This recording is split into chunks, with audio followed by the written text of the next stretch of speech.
UNISA is currently investigating thousands of students accused of plagiarism. The university's online system is said to have flagged potential instances of copying and cheating during tests, prompting a thorough examination of academic integrity. According to some media reports, many students have blamed the academic institution for the inconsistencies in its online platform.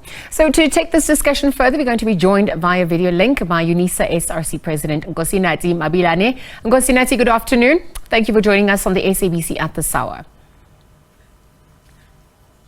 No, thank you very much. Good afternoon to the viewers at home, and thank you very much for having us here today. Paint this picture for us. How did the plagiarism allegations come about from UNISA? Perhaps talk to us about the proofs emerging from UNISA at this point to substantiate their claims.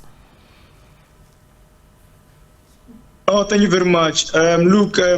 The UNISA adopted, since COVID-19, we adopted a model of writing our examinations online, And as we'd have it with any system through transition, is that it's never perfect, but we have emphasized to the investors that there must be certain tools that are put in place to ensure that our qualifications are not called into question because on the basis of cheating and various other elements, And so the university has taken steps towards that through various proctoring tools that we have through the Invigilator app and other tools that we use to assess and invigilate students while they are writing remotely and writing online. Is that there is an app that our students must use to ensure that they don't copy or they don't plagiarize exams and so forth.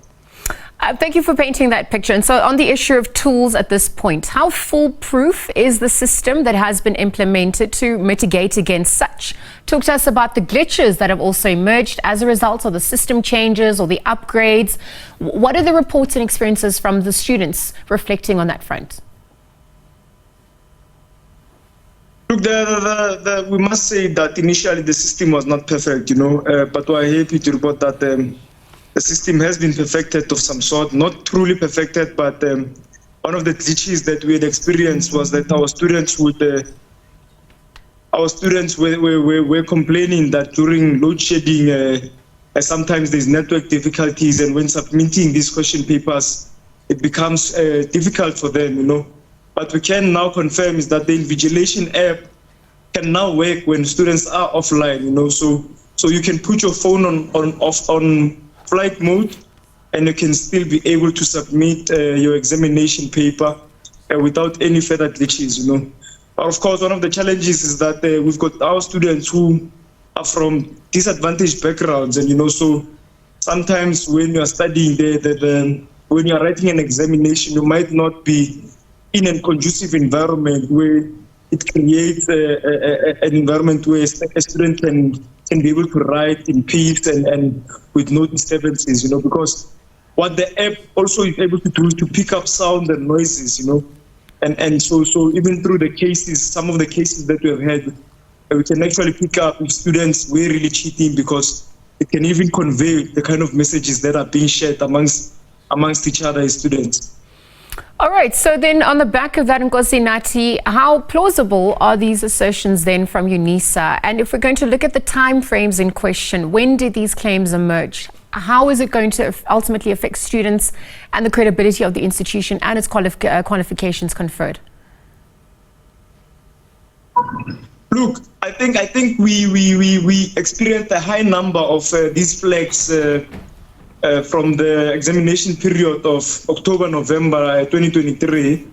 So the flags, the students who were flagged, were about 5,000 of them. But even in this 5,000, the university management then came to the concession that, look, first-time offenders will be given a re-opportunity to rewrite. So there are students that were pardoned who were first-time offenders, and there's about 2,000 or less students that were repeat offenders, and the university had to take them through the disciplinary processes of the university. The reason we are seeing a spike in this is because the university has gone out of its way to strengthen the assessment tools, to strengthen the Invigilator app, to ensure that we're able to mitigate against plagiarism of students, so that we're able to also protect the integrity of the academic project and the integrity of the UNISA qualification.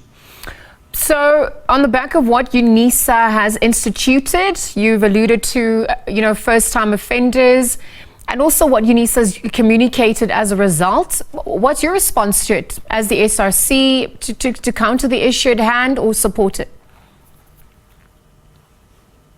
Please repeat that. I missed the question. I was just looking at what UNISA has instituted and communicated as a result. So you spoke about how first-time offenders will be given an opportunity to rewrite, etc.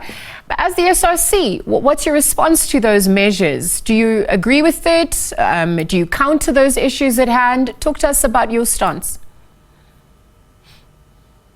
No, thanks. No, we were actually at the forefront to say, look, if students were first-time offenders and were not properly workshopped on how invigilation now works when we're online, because the rules have not really changed about how we write examinations. It's the same as when you're in a venue-based. There is still someone who's invigilating you. The problem now is that it's now an app that is invigilating you, and we thought that maybe if there are new students who are not used to the system, who might have infringed not because they were trying to plagiarize or they were trying to cheat on purpose, but because there is maybe a lack of understanding from these first-time offenders or first-year students. We said to the university, let them be given an opportunity to rewrite, but of course, we must emphasize more on educating our students on how online examinations work, and that the rules have not completely changed, besides the fact that now you must have the self-discipline to know that you are writing remotely, and the same rules that would apply when you're in a venue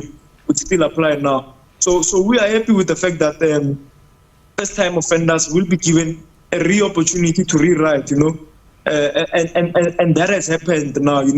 I think there's only now lesser students who will appear for cheating. These are students who are repeat offenders, and we thought that if students are repeat offenders, we can't allow a situation where the integrity of the qualification is put into question like this, because it will affect us. Some of us, we are committed to our studies, we are committed in becoming future leaders of the society and better individuals overall. So we have emphasized on the university, first-time offenders must be given an opportunity to rewrite their examinations again. So it's going to be interesting to see how it's going to be administered as well from here on too, and also what UNISA has to say about it. For now, I'm going to leave the conversation there. Thank you for joining us. Nkosinathi Mabilane is the UNISA SRC President. Of course, just to note, we did reach out to UNISA. They could not join us for the discussion today, but they will avail themselves in the near future, of course, to respond to the story at hand. Thanks to Nkosinathi for making time.